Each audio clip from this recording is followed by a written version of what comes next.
పైన మీరు అందరూ చూశారు. తెలంగాణ రాష్ట్రం మొత్తం ఇదే చర్చిస్తుంది. లేదు ఇట్లా ఎందుకు జరిగింది, ఎందుకు జరిగింది అని. ప్రభుత్వం స్పందిస్తుందేమో అని ఆలోచించాము. ప్రభుత్వం ఏం చర్య తీసుకుంటుందో ముందు ముందు చూడాలి. అండ్ ఇప్పుడు అంటున్నారు మేము అది చేస్తాము, మీకు ఏం కావాలో చేస్తాము అని అంటున్నారు. మేము మీటింగ్లకు వస్తున్నాము, మీటింగ్లు అటెండ్ అవుతున్నాము, ప్రతి మీటింగ్ అటెండ్ అయ్యాము. కనీసం పాసులు ఇస్తామని ఫొటోస్ తీసుకున్నారు మా దగ్గర నుండి. పాసులు ఇవ్వలేదు. ఆ మా ఎంబటి వచ్చే వాళ్ళని తోసేశారు. ఒడిబియ్యం తీసుకెళ్తుంటే ఒడిబియ్యం బయట, మేము లోపల. అసలు ఎప్పుడు వాయిద్యాల నడుమ మేము ఆటపాటలతో వెళ్ళే వాళ్ళని అసలు స్పృహ కోల్పోయే విధంగా ఈ ప్రభుత్వం. ఇంకొకటి, అక్కడ స్పృహ కోల్పోతే కనీసం ఒక మహిళ పోలీసులు కూడా వాటర్ ఫెసిలిటీ కూడా లేని పరిస్థితిలో మీరందరూ చూసిందే నిన్న.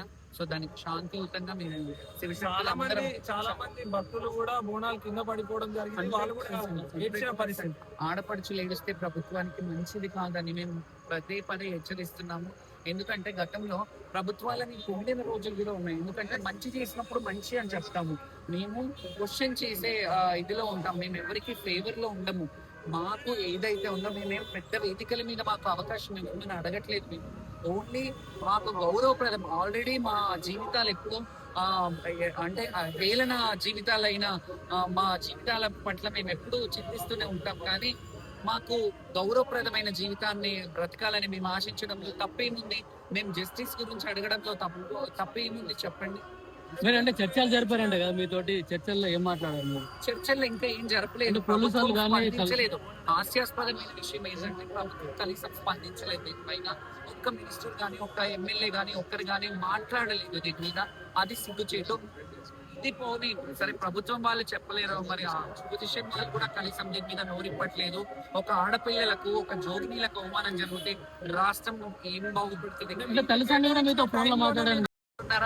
బూట్లు వేసుకొని ఎవరైనా రథం లాగుతారా?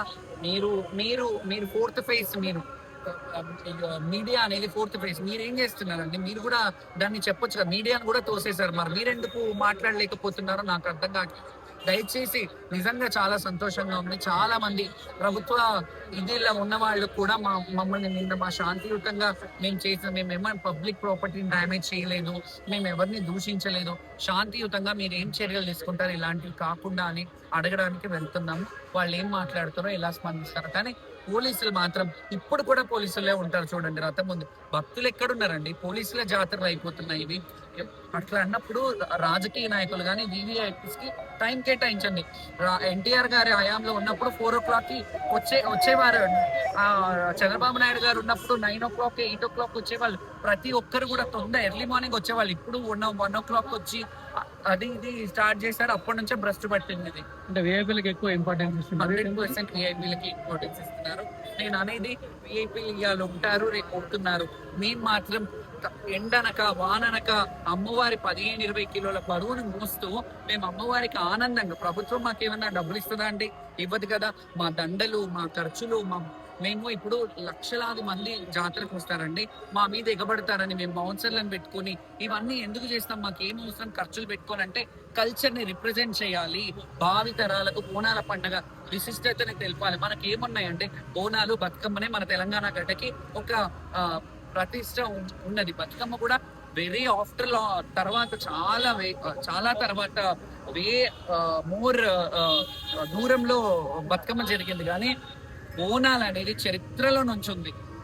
నవాబులు కూడా బోనాల పండుగకి డబ్బులు ఇచ్చి చేపించేవారని చరిత్రలో కూడా ఉంది. మీరు అందరు దీన్ని చరిత్రని ఇది చేయండి. ఇప్పుడు భవిష్యమాని చెప్తారు, రంగం చెప్తారు. అది ఎవరిని అడుగుతారండి? జోగినీనే కదా. ఆమె అమ్మవారు వచ్చే కదా చెప్పేది. అమ్మవారు వచ్చి చెప్తుంది. ఇప్పుడు మాతోనే రెవెన్యూ జనరేట్ అవుతుంది. మేము ఉడిబియ్యం తెస్తలేమా, కొబ్బరికాయలు తెస్తలేమా, చీరలు తెస్తలేమా? మేము అమ్మవారిని ఆవహించుకొని భక్తులకి మీరు బోనం చేయండి, మీరు బోనం చేస్తే మంచిది. గతంలో ఇన్ని బోనాలు వచ్చేవా? చాలా తక్కువ బోనాలు ఉంటాయి. లోకల్ వాళ్ళని కూడా ఎక్కడ పడితే అక్కడ బంధించేసి, లోకల్ గా మా శిష్యులు ఉంటారు ఇక్కడ, ఇటు సైడ్ అటు సైడ్, మన నల్లగుట్ట, ప్యారడైస్, ఇక్కడ నుంచి వచ్చే వాళ్ళు ఉంటారు. అందరికి ఒకటే వే పెట్టారు. అసలు విఐపీల వల్లనే ఇదంతా జరుగుతుంది. అంటే